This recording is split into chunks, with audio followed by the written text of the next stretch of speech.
भगवान श्री कृष्ण कहते हैं कि जब भी किसी कार्य को करने में अगर लालच, बेईमानी, जलन होगी तो वो काम ना तो सही होगा और ना ही उसका परिणाम फलदायी होगा।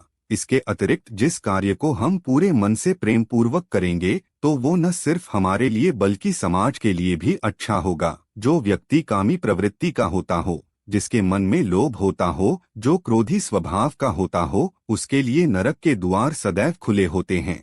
अर्थात ऐसे व्यक्ति को तो सिर्फ नरक में ही जगह मिलती है। श्री कृष्णा कहते हैं, मनुष्य सब कुछ चाहता है पर सब कुछ उसे मिल नहीं सकता। आपको जो नहीं मिला उसके लिए पश्चाताप मत करो, जो आपसे अलग हो गया उसके लिए निराश मत हो। मैं सभी प्राणियों के हृदय में स्थित आत्मा हूँ। मैं सभी प्राणियों का आदि, मध्य और अंत भी में ही हूँ। हर व्यक्ति श्री कृष्ण से जुड़ा हुआ है और श्री कृष्ण हर व्यक्ति से जुड़े हुए हैं। वही हमारे आदि, मध्य और अंत, ठंड या गर्मी, सुख या दर्द का अनुभव करें। ये अनुभव क्षण भंगुर है, वो आते हैं और चले जाते हैं। उन्हें धैर्य पूर्वक सहन करें। समय एक सा नहीं रहता। आज दुख है तो कल सुख भी आएगा और सुख के बाद दुख भी आना स्वाभाविक है। आपको पूरे धैर्य और श्री कृष्ण पर विश्वास के साथ अपना पूरा जीवन निर्वाह करना चाहिए। सत्य कभी नष्ट नहीं हो सकता। अच्छा करने से नहीं डरना चाहिए। लोग अक्सर सच कहने से बचते हैं या डरते हैं, पर सत्य कभी छुप नहीं सकता, ना ही कभी मिट सकता है। कितना भी छुपा ले पर सच तो उजागर हो ही जाएगा। इसलिए जो बात सच पर आधारित हो उसे करने या कहने और मानने से कभी नहीं डरना चाहिए। जो हुआ अच्छा हुआ, जो होता अच्छे के लिए होता है। कभी कभी विपरीत परिस्थितियों हमारी वर्तमान स्थिति को अच्छा करने के लिए आती हैं। मन चंचल होता है, इधर उधर भागता है और किसी भी कार्य की एकाग्रता का दुश्मन होता है। लेकिन यदि वह व्यक्ति के वश में हो जाए तो इससे अच्छा कोई मित्र नहीं है। मन को एकाग्र करना जरूरी है, बस थोड़े से प्रयास और अभ्यास की जरूरत होती है। श्री कृष्ण कहते हैं, मेरे लिए ना कोई घृणित है, ना कोई प्रिय है, ना कोई निर्धन है, ना कोई धनी है। बस जो भक्ति भाव के साथ मुझे याद करते हैं, मैं उनका हूँ और वह मेरे है। भगवान तो बस प्रेम भक्ति के भूखे हैं। जो भी उनकी भक्ति में लीन होता है, जो भी उन्हें प्रेम से याद करता है, वह सदैव उसका कल्याण करते हैं। जब भी आप कोई बड़ा कार्य करते हो या अच्छा कार्य करते हो तो आपको क्या लगता है कि कोई देख नहीं रहा है? तो यहाँ श्री कृष्णा कहते हैं कि जो तुम कुछ कर रहे हो उस पर मेरी दृष्टि सदैव तुम पर है। इसलिए आप यह मत समझो कि आप अकेले हो, आपके साथ श्री कृष्ण सदैव हैं। हमारी सफलता और असफलता इस बात पर निर्भर करती है कि हम खुद पर कितना विश्वास करते हैं। व्यक्ति जो चाहे बन सकता है, यदि पूरे विश्वास के साथ अपने लक्ष्य पर लगातार चलता रहे, वो सब कुछ कर सकता है। जिस इंसान के चारों तरफ नकारात्मक लोग रहते हैं, उस इंसान का मंजिल से भटक जाना तय है। कहते हैं, मन के हारे हार है और मन के जीते जीत है। जिस प्रकार सकारात्मक विचारों से सफलता मिलती है, उसी प्रकार नकारात्मक विचार असफलता के मार्ग की ओर अग्रसर करते हैं, क्योंकि जैसा हम सोचते हम वैसा बनते जाते हैं और अपने विचारों के माध्यम से ही हमें नकारात्मक और सकारात्मक परिणाम मिलते हैं। अपने अनिवार्य कर्तव्य का पालन करें, क्योंकि क्रिया वास्तव में निष्क्रियता से बेहतर है। मन ऐसा प्राणी है जो कर्म करता है, इसलिए कर्म करना प्रत्येक व्यक्ति का धर्म भी है। कर्म करने वाला व्यक्ति कर्मवीर कहलाता है। इसलिए कार्य करते रहना चाहिए। खाली बैठे रहने से हमेशा बेहतर होता है। समय हमेशा चलता रहता है, कभी रुकता नहीं है। आज आपका बुरा समय चल रहा है तो कल अच्छा भी आएगा। इसलिए आप बिना किसी स्वार्थ के सिर्फ कर्म कीजिए, फल समय खुद देगा। ना तो समय रुकता है, ना ही एक सा रहता है, यह हमेशा बदलता रहता है। सुख के बाद दुख, दुख के बाद सुख का आना अनिवार्य है। इस पर हमारा कोई वश नहीं है, लेकिन कर्म पर हमारा वश जरूर है। इसलिए सिर्फ कर्म कीजिए, वो भी बिना चिंता किए। समय आने पर फल अवश्य मिलेगा। जो अज्ञानी व्यक्ति होता है वो ये गलतफहमी पाल लेता है कि मैं करता हूँ, सभी कार्य मेरे द्वारा किए जा रहे हैं।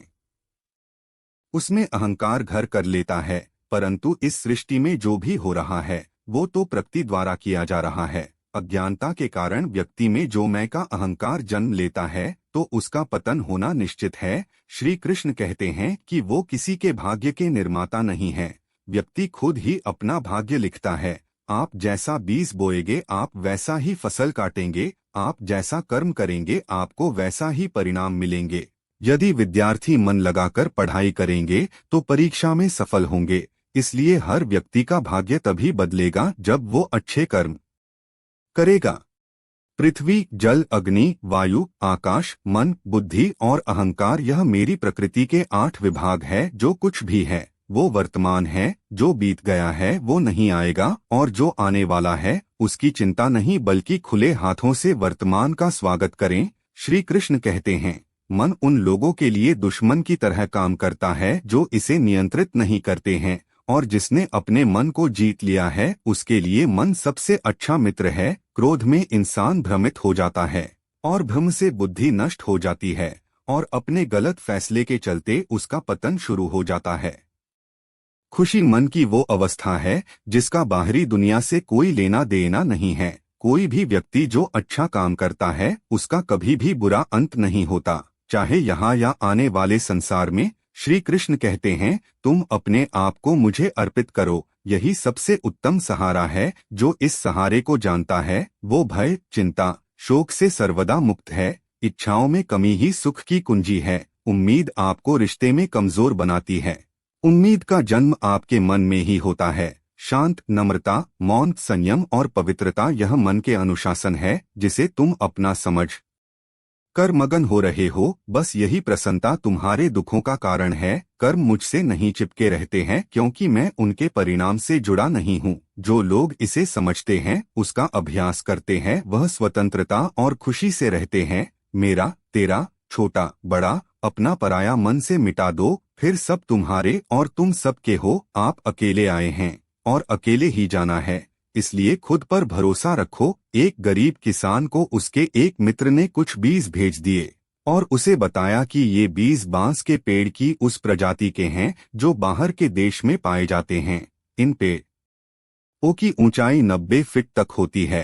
किसान ने वो बीज अपने मित्र से लिए और उन्हें अपने खेत में बो दिए। उन्हें आशा थी कि जिस दिन वो बांस के ऊंचे पेड़ बन जाएंगे, उन बांसों को बेचकर वो अच्छी आमदनी करेगा और उसका परिवार एक अच्छा जीवन जी पाएगा। वह उन बीजों को पानी देता, देखभाल करता और रात में भगवान से प्रार्थना करता कि उसके सपना पूरे हो जाए और इन बीजों से 100% परिणाम मिले। वो रोज अपने खेत में जाकर देखता कि बीज अंकुरित हुए हैं या नहीं, लेकिन उसे उनमें कोई भी परिवर्तन दिखाई नहीं पड़ता। इस तरह एक वर्ष बीत गया, लेकिन उन बीजों से अंकुर नहीं फूटे। अन्य बीज समानता 1 सप्ताह में अंकुरित हो जाते थे और कुछ महीनों में ही फसल आ जाते थे। उस फसल के द्वारा ही किसान के परिवार का भरण पोषण होता था।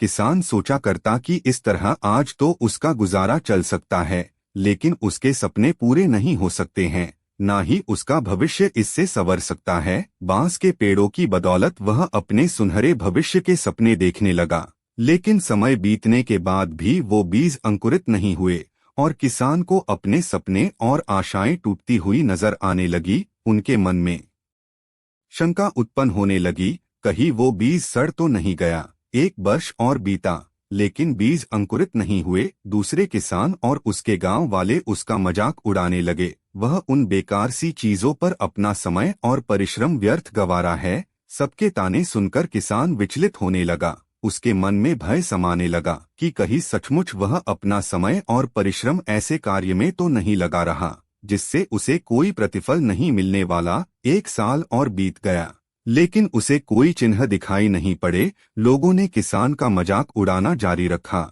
लेकिन किसान ने आंशिक भय के बाद भी अपने मन में छोटी सी आस बांध रखी थी।